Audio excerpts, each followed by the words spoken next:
Today, I'm talking about why California is so much worse than North Carolina. This is a biased review. I'm sure there are lots of things about California that are better than North Carolina, although I've never heard of them. Even if they're there, in my opinion, the benefits of North Carolina far outweigh any positives in California. Or to put it another way, California's cons completely wipe away any pros. And FYI, I'm going to be talking about some of the gross and spectacular things about North Carolina, so if you've got a sensitive stomach, you might not want to watch this while you're eating your lunch. California was once considered the paradise of the continental U.S. Temperate weather, gorgeous scenery. It was the land of opportunity, and people flocked to California. They came from the Midwest, they came from the East Coast, they came from China and other places in the Pacific Rim, and boy, did they come. California was America's boom town for a while, and the people who migrated there made a distinct California culture that we all recognize. North Carolina, we definitely have a distinct culture, but it isn't as widely known.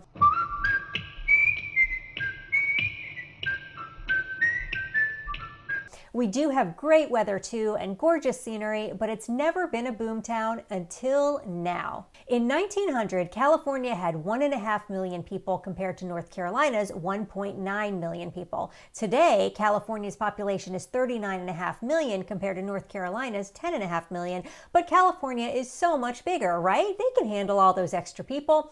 Actually, for every square mile of land in California, there are 241 people. North Carolina's population is spread over 53,000 square miles, or 194 people per square mile. We win if you're looking for elbow room, and if you look at the population in the cities, it gets even more crowded.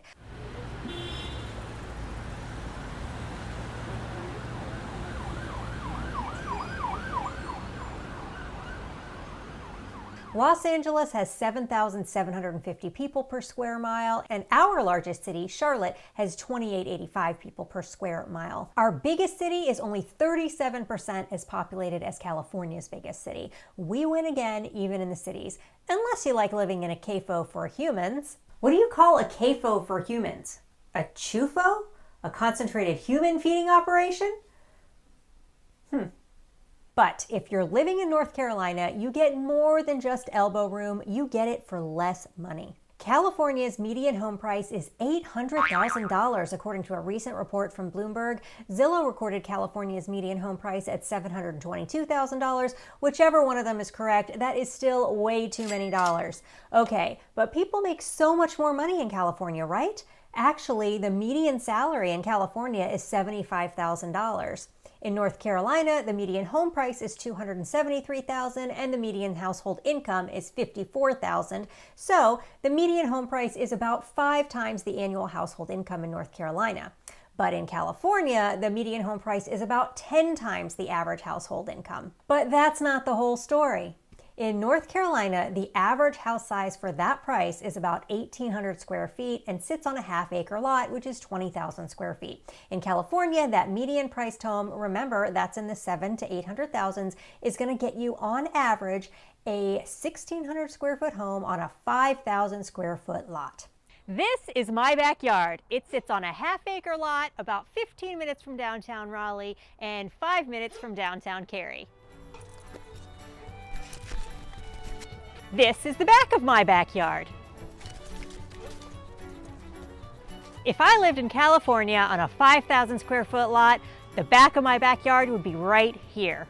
So everyone thinks that California has the best weather, right? Sunshine, beaches, and I'll admit there are probably some really good things about the California weather, but let's be totally honest. While California might not have humidity, they've got wildfires and mudslides and water shortages.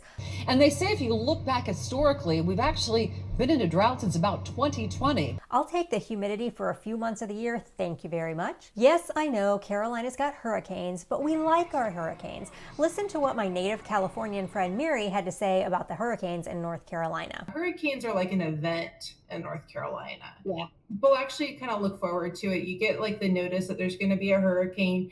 You go to the store, people buy hurricane snacks and they like wait to Yeah. eat their hurricane snacks until the hurricane starts. Make bread and milk sandwiches. They get all their wine, all their batteries are charged. Yes, we have tornadoes on occasion, but they're really just little baby ones. And I think it's been 11 years since I've actually experienced a tornado watch or warning in my area. It's just not common. Carolina is not Kansas.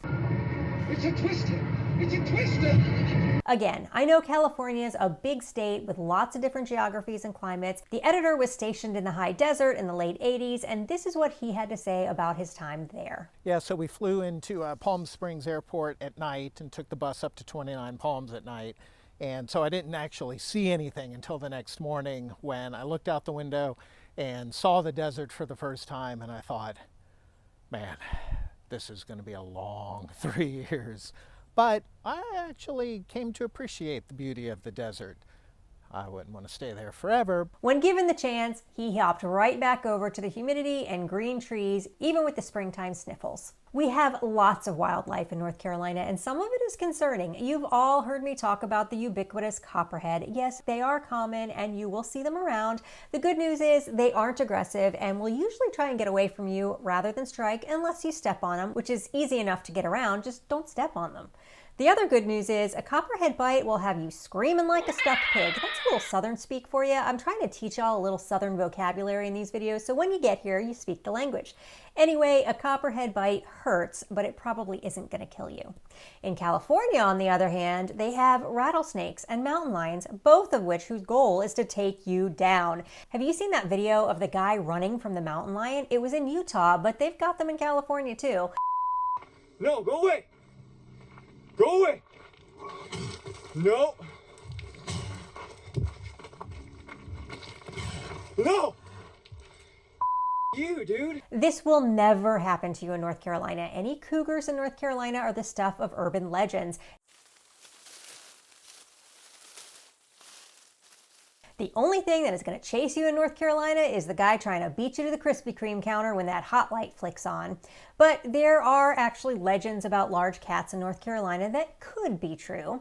In 1954, an alarming amount of dead livestock began being reported in Bladenboro. The animals were found with their jaw either broken or removed, and the blood drained from their bodies like some kind of vampire got to them, linking this beast to the legend of the chupacabra.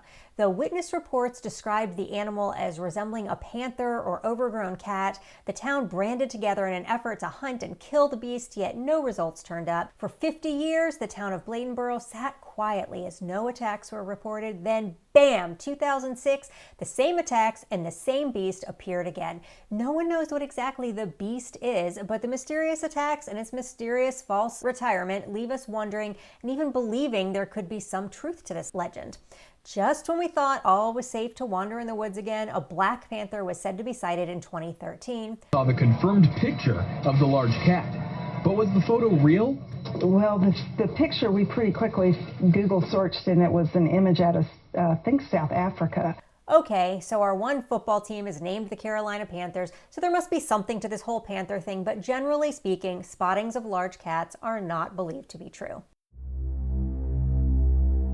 One thing we have both in North Carolina and in California is sharks. Now, North Carolina, we typically have more shark bites than California does, which when you think about it might seem kind of concerning, but they have much more deaths from shark bites in California, and that's because the majority of the sharks that bite in North Carolina are like 4 feet long. How cute is this little guy? In California, almost every fatal shark bite came from a great white. Even though sharks usually bite accidentally, mistaking humans for food, it's a lot harder to recover from a great white mistake than this little guy's mistake. Admittedly, sharks are really not a big problem in either place. Since 1990, there's been 1 death by shark attack in North Carolina and 9 deaths by shark in California. You're more likely to be trampled running for that hot light than getting bitten by a shark. If you look at pictures, you can see that California has absolutely stunning beaches. They're very different than North Carolina in some places. We don't have rocky cliffs and highways that wind along the coast. We have inland waterways that makes Carolina the perfect place for pirates to hang out after they've spent their time visiting the Caribbean.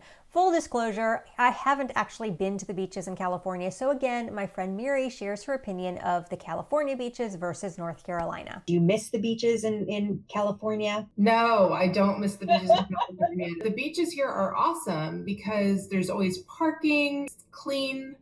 There's plenty of room to spread out with your family. The ocean is warmer. We went to Kitty Hawk, which I think is probably like the best national monument I've ever been to, because they really documented everything that they did when they did it. The Wright Brothers Memorial, if people aren't familiar, Right. the Wright Brothers' first flight was here in Kitty Hawk, North Carolina. And right around it, the area actually reminded me a lot of Palm Springs. It was kind of just more laid back, lots of interesting shops and things to do. The lighthouses were amazing. It's like beautiful black and white lighthouses, and the beach homes look really cool too. Like it's just its own thing, and it's wonderful. I love the beaches in North Carolina. Okay, California's got Disneyland and Yosemite, Joshua Tree and Sequoia National Park. They've got the Golden Gate Bridge and Napa Valley, but look, Disneyland's got nothing on Disney World Orlando, which is a day drive or a 2-hour flight from North Carolina.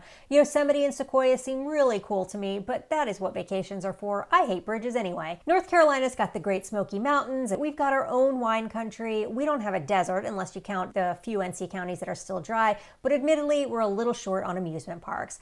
Like I said, we just drive to Florida for that. We do have a few amusement parks here though. Carowinds in Charlotte, Great Wolf Lodge, Wet n Wild in Greensboro, and Busch Gardens just 3 hours north in Williamsburg, Virginia. One thing you have to remember about North Carolina is that it only takes 2.5 hours to get from the southern state line to the northern state line. So you can be in a lot of different states doing a lot of different things in the amount of time it takes to get through the bulk of California.